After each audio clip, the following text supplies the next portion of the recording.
Samajwadi party 2027 की तैयारी में जुट गई है। अखिलेश यादव तैयारियों की शुरुआत पार्टी काडर पर सर्जिकल स्ट्राइक से कर रहे हैं।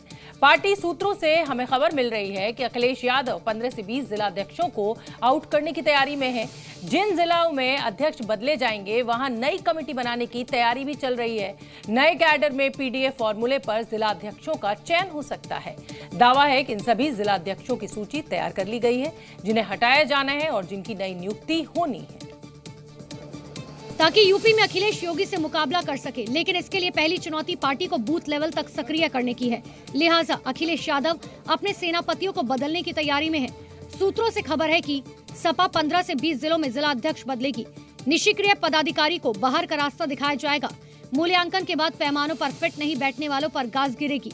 इसके अलावा विवादित पदाधिकारियों को भी पार्टी साइडलाइन करेगी। जिन जिलों के अध्यक्ष बदले जाएंगे वहाँ कमेटियाँ भी नए सिरे से बनाई जाए। सूत्रों का कहना है कि नई कमेटी और जिला अध्यक्षों का चयन कार्यकर्ताओं की सक्रियता के आधार पर तय होगा।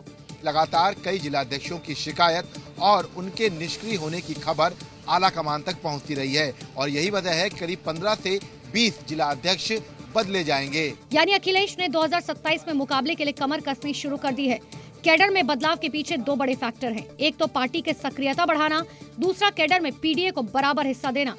क्योंकि हाल ही में 9 सीटों पर हुए उपचुनाव में सपा केवल 2 सीटें ही जीत पाई थी, जबकि 7 सीटों पर भगवा लहराया।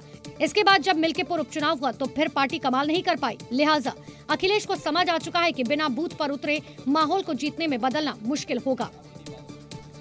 वक्त बदलते वक्त नहीं लगता। आजकल कुछ ऐसी ही तस्वीर दिल्ली विधानसभा में देखने को मिल रही है। कभी आम आदमी पार्टी की सरकार में गिने चुने बीजेपी विधायकों के साथ जो सलूक विधानसभा में होता था, जब पासा पलटा तो अब वही आम आदमी पार्टी के विधायकों के साथ हो रहा है। आम आदमी पार्टी के विधायकों को विधानसभा के बाहर ही रोक दिया गया। आदेश विधानसभा के स्पीकर ने दिया है। और यहीं से शुरुआत उस बदलापुर की हुई जो 10 साल पहले कभी आम आदमी पार्टी की सरकार में मौजूदा स्पीकर के साथ सदन में हुआ था। तब विजेंद्र गुप्ता बीजेपी के 3 चुनिंदा विधायकों में से एक थे, जिन्हें मार्शल ने सदन से बाहर निकाला था। और अब वही विजेंद्र गुप्ता आम आदमी पार्टी के तमाम विधायकों की विधानसभा में एंट्री पर रोक लगा चुके हैं, जिसके खिलाफ नेता प्रतिपक्ष आतिशी की पुलिस से तीखी बहस हुई। बैठेंगे तो फिर हम यहीं पे बैठेंगे। ये तो बिल्कुल तानाशाही है। ये देश के इतिहास में कभी नहीं हुआ है कि एक चुने हुए विधायक को आप विधानसभा के परिसर के अंदर नहीं घुसने दे रहे हैं। ये घटना आप विधायकों के लिए एक नई मुश्किल लेकर आई है, क्योंकि आम आदमी पार्टी के 22 विधायकों में से 21 को दिल्ली विधानसभा के स्पीकर ने निलंबित कर दिया था। ये निलंबन तब हुआ जब विधायकों ने दिल्ली के उपराज्यपाल के भाषण के दौरान हंगामा किया और नारेबाजी की। अब सरकार भी बदल चुकी है और अब जो लोग हैं वो जनता के मुद्दे पर चर्चा करने की नीयत से इस सदन में आए हैं। तो अगर कोई चाहेगा कि इस सदन के अंदर केवल नौटंकी और तमाशा हो, तो मुझे लगता है संविधान ने इतनी शक्ति दी है अध्यक्ष जी को कि अध्यक्ष जी ये निर्णय कर पाए। आतिशी जी सदन के नियमों का पालन करें, यही मेरी उनसे आशा है। रूल ऑफ लॉ से ही चलेगा ना। अगर आप वहाँ पर हंगामा करेंगे, आप अराजकता करेंगे, तो ये तो अध्यक्ष का निर्णय है। अध्यक्ष जो निर्णय करेंगे वही फाइनल है।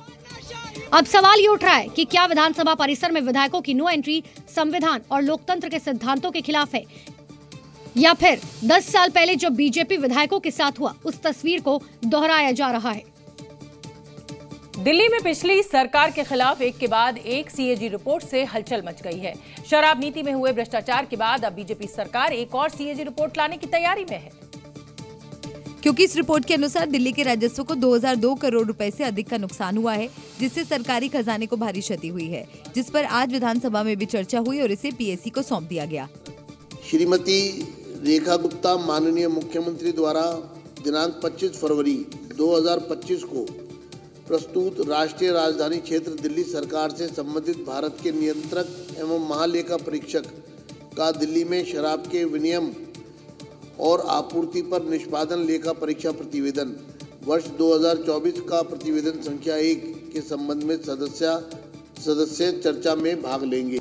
एक तरफ पिछली सरकार में हुए शराब कांड को लेकर सड़क से सदन तक चर्चा हो रही है, तो अब तमाम सरकारी विभागों में भी भ्रष्टाचार की पोल खोलने का दावा किया जा रहा है, जिसके लिए एक और कैग रिपोर्ट लाने की तैयारी हो रही है। देखिए, दिल्ली जल बोर्ड का हमें मालूम है क्या हाल है।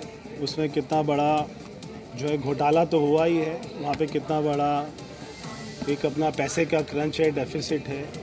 उसको पूरा करना। की रिपोर्ट तो कोई हम तैयार नहीं कर रहे हैं, ये तो सीएजी तैयार कर रहा है। तो जाहिर तौर पर आप चर्चा करके अपना जो पक्ष है उसको रखिए, दूध का दूध और पानी का पानी हो जाए। दरअसल दिल्ली विधानसभा में आबकारी नीति पर पेश की गई कैग रिपोर्ट पर आज चर्चा हुई। उधर दिल्ली विधानसभा सत्र के तीसरे दिन सदन से विपक्ष के सभी 21 विधायक गायब रहे। इन सभी को शुक्रवार तक के लिए सदन से निष्कासित किया गया है। ऐसे में कैग रिपोर्ट पर चर्चा के बीच एक और कैग रिपोर्ट की पेशकश से विपक्ष की टेंशन बढ़ने वाली है।